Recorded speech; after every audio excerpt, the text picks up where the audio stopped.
So this is the result of 5.5 hours of back and forth chatting with Google VO, I believe it's called, or I don't know, one of those things. Anyway, the new AI that makes like apps and games and things.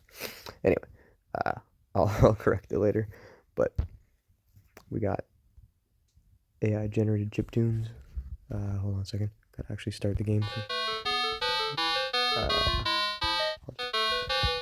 Just a second.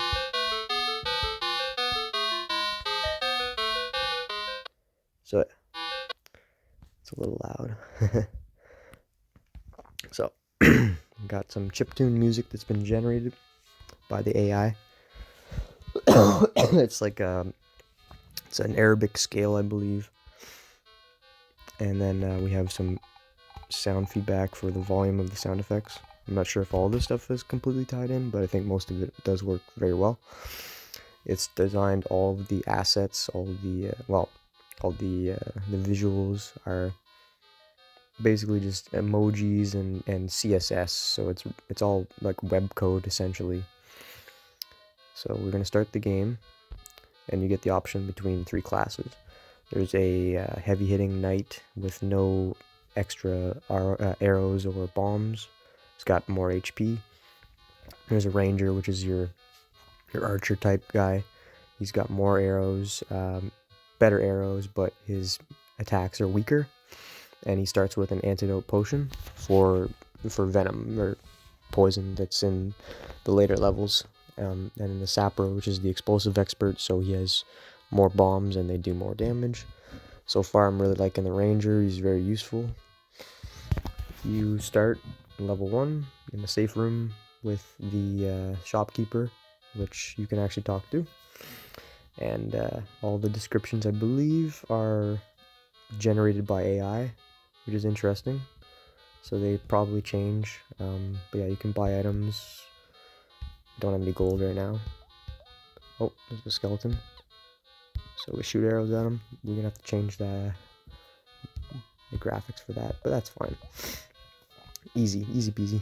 So you just move around. There's your arrows, your bomb button, your healing potion button, and your antidote button. And then you have a little status bar at the top, which tells you kind of what's going on, how much damage you're doing. If you select an enemy, it generates a little quirky little like lore text about the creature. Crunchy bones, sprungy leaps, these green blighters giggle and then thwack with your rusty junk before bouncing away. Avoid their surprisingly sharp jab. Shows how much HP and attack they do. And then click on the skeleton. They have a little bit more HP, a little bit more attack, which is interesting. Crunchy bones, sprungly joints, clattering animated husks, lurching with unsettling eagerness. Expect a rattling good time. And then I think that, yeah, they're the same if you click on them, the same. That's cool. There's also slimes.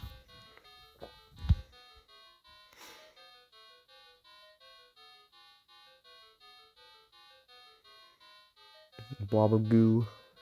Surprisingly elastic energy. Beware the sharp, crunchy debris it's absorbed.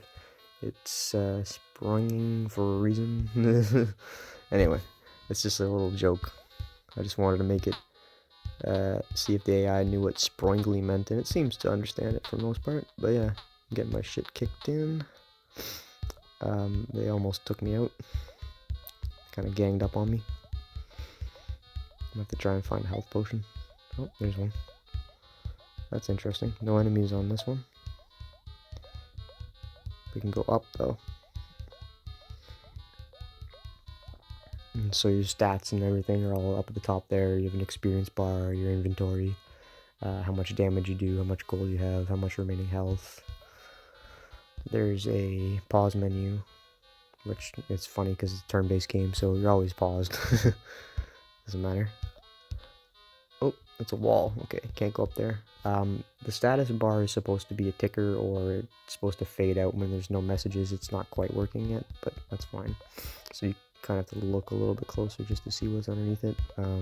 We had some issues with the layering, so this actually is the most elegant solution so far. So we're gonna keep going here. Kill the goblin.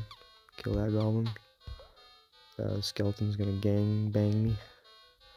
But you can cheese him a little bit sometimes. Okay, I'm all out of arrows, so you just gotta take them on one at a time.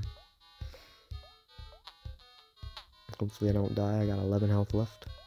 Come on. Oh, I'm dead. Okay. So player reach level 1 on dungeon level 1 with 0 gold. Your strength and resilience grows, but your wallet feels lighter. Try again, and then you start back at the beginning. If you have any gold, it takes half your gold, but you get to keep your soft levels. So if I manage to get to level 2 or 3 in my experience, you get to stay at level 2, but then it would reset your cap right back down to 0 for that level. You get to keep your damage and your health like buffs, I suppose. And there will be some other systems at play later which are semi-designed. So there's an augment system where you can find up to 10 augments out of a pool of 30, which all increase like your stats or possibly raise and lower certain attributes or give you different properties, but it's just a placeholder at the moment. Yeah. All the effects, the sound effects are generated by a web API for audio. So it's like low level. Pretty nice and crunchy. Whenever you grab health potions, if you're fully healed, you typically put them in your stash, so you get to save them for later. So I found a bomb. I'm really proud of the bombs because we took inspiration from Bomberman. Beautiful. So yeah, 5 or 6 hours of just messing around with AI, you can make something like this.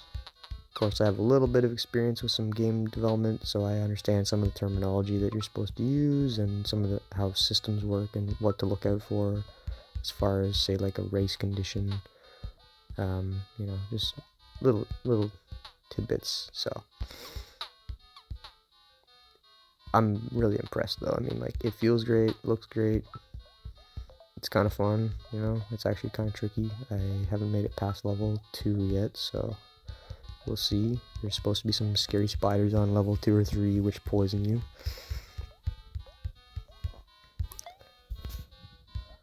Oh shit, that wasn't supposed to happen. Let's see if I can blow him up. Boom! Eat it. Another antidote, that's good. Another antidote.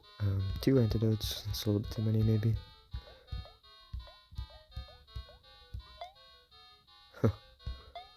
Oh.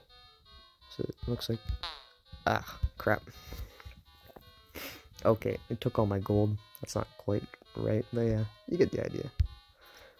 So, I mean, 5 or 6 hours, you can make something pretty functional if all the systems are there, and I mean, it's documenting code for me, it's doing a to-do for some stuff that we want to add as well, so I'm really impressed, really impressed.